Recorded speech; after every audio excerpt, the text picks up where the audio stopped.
Let's introduce Mrs. Nancy, a homemaker lives in Covina. She spends his free time with her personal computer to enjoy quality time with herself every day. A few days ago, at the time of seeing a movie, suddenly, the computer was shut down and then she did not get any response from her PC.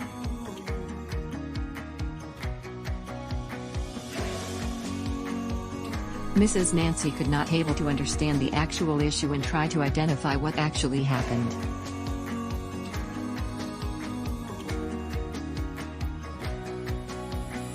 She described the entire scenario to her husband Mr. James and urged for the solution.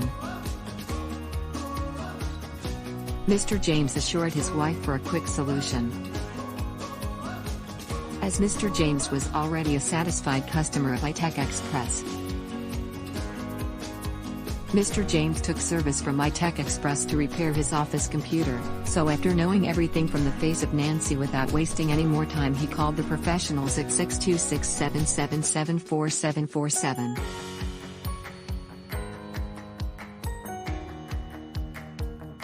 Do you want to get more information about the services of iTech Xpress? You can browse their official site https://xpressinc.com.